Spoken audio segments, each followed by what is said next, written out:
Otep à tous, bien-aimés frères et sœurs. Question. Est-ce que le FMI peut développer l'Afrique? Est-ce que le FMI peut contribuer au développement de l'Afrique?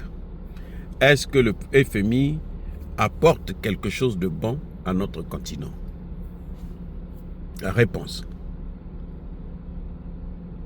Rien de bon avec le FMI. Le FMI ne peut pas développer l'Afrique. Le FMI ne peut pas nous aider à nous développer. Le FMI ne peut pas, ne nous apporte rien du tout. Pourquoi? On a vu des exemples.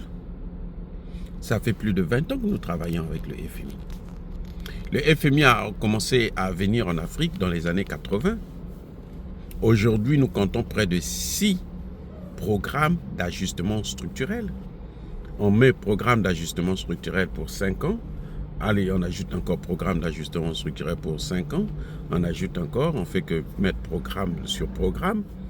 Ça n'a jamais apporté, ça n'a même pas arrêté l'hémorragie. C'est-à-dire que ça n'a même pas arrêté l'endettement. Ça n'a pas arrêté la pauvreté. Ça n'a même pas stabilisé la situation.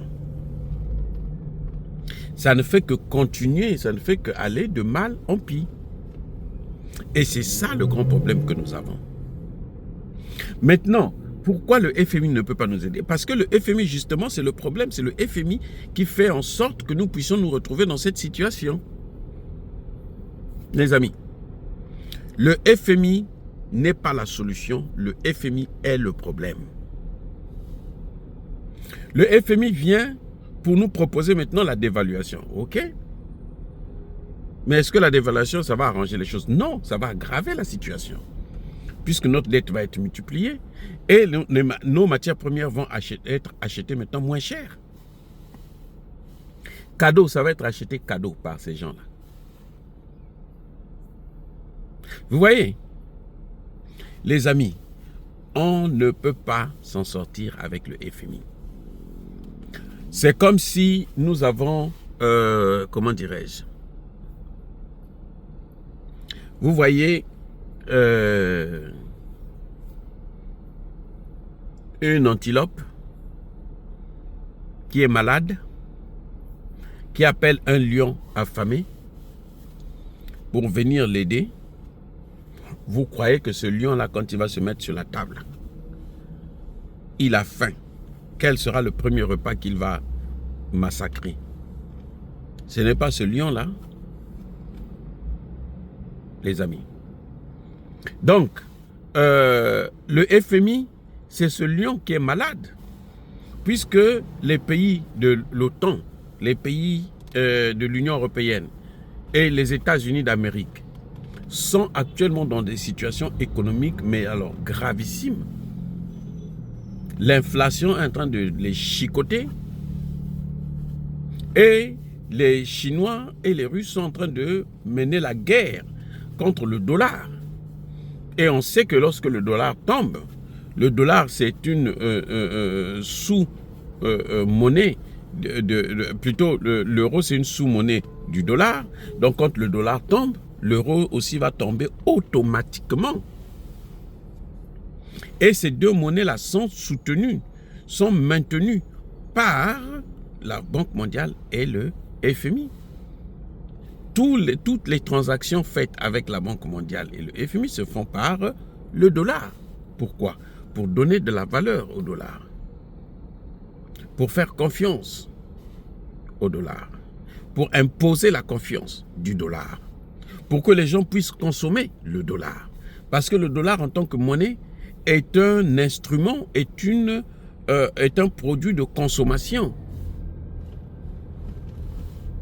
Eh oui, dans le cadre des finances, quand vous voulez utiliser le dollar, vous devrez l'acheter comme lorsque vous achetez du pain. Lorsque vous achetez votre baguette, vous donnez de l'argent, vous prenez la baguette.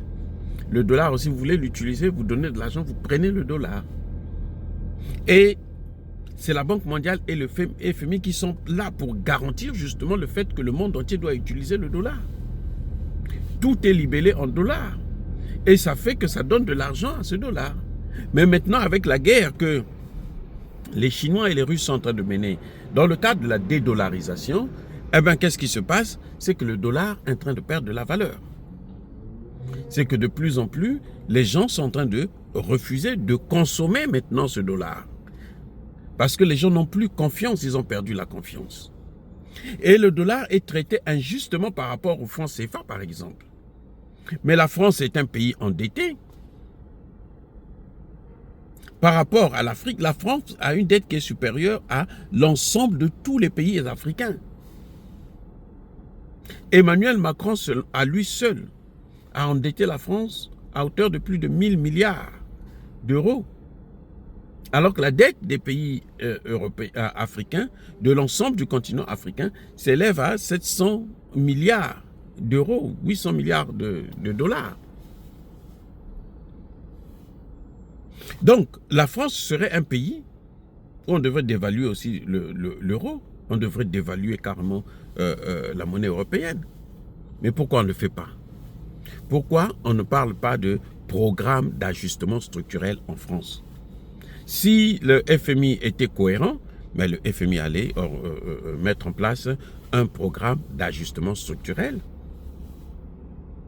pour l'utilisation, justement, dans le pays comme la France.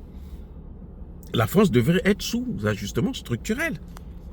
Mais pourtant, non, ce n'est pas un problème. La France continue à s'endetter. Et chez nous, on veut dramatiser les choses.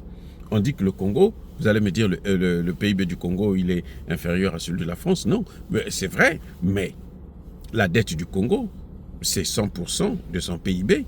Mais la dette de la France, c'est 117% de son PIB. Donc la France serait déjà mise sous tutelle du FMI et de la Banque mondiale, comme on veut proposer aux pays africains. Alors que nous encore, nous ne sommes pas pauvres, on nous appauvrit. Parce qu'il est impossible de comprendre que des pays qui ont des matières premières à vendre puissent être à genoux, qu'ils puissent être en faillite. La France qui n'a rien, elle n'a rien qu'elle peut vendre. Rien. Avant, elle vendait l'énergie qui venait du Niger plutôt. Le Niger a fermé la porte. Vous allez faire quoi? Mais ceux-là, ils sont crédibles sur les marchés internationaux. Ils peuvent emprunter avec des taux préférentiels, des taux très favorables. Alors que nous, on nous emprunte maintenant avec des taux, mais alors super élevés. On veut nous prendre tout. Donc, je crois que c'est pour ça que je disais, je persiste encore, que les pays comme le Congo-Brazzaville, s'ils veulent s'en sortir, ben, le gouvernement est obligé de sortir de la zone CFA. Obligé. Avec ou sans l'accord des autres pays de la CEMAC. Si les autres pays de la CEMAC veulent rester esclaves, ils n'ont qu'à rester esclaves. Mais le Congo, lui, il devrait sortir. Et le Congo, ce n'est pas la première fois que le Congo prend des distances. Quand le Congo, à l'époque de Marien Ngouabi, ils ont créé le socialisme scientifique, à l'époque même de Massamba Deba déjà. On est rentré dans le socialisme. Et après, quand Marien Ngouabi est venu, on appelait ça le socialisme scientifique. C'est vrai que c'est un mot vague, ça. Il n'y a rien de... ça signifie absolument rien. C'est juste des gros mots comme ça qu'on aligne pour faire plaisir aux littéraires congolais. Mais dans le fond, il n'y avait rien. Bref, mais quand même, on a eu le courage. On a été le premier pays à reconnaître la Chine, l'unité de la Chine. C'est formidable, mais je ne comprends pas pourquoi maintenant les Congolais n'arrivent pas à prendre des décisions. Parce que sortir du CFA, ils ont peur, ils tremblent, ils se disent non, mais peut-être que non, il n'y a rien qui va arriver. Il n'y a rien que la France fera. Parce que ce n'est pas notre monnaie, c'est la monnaie de la France.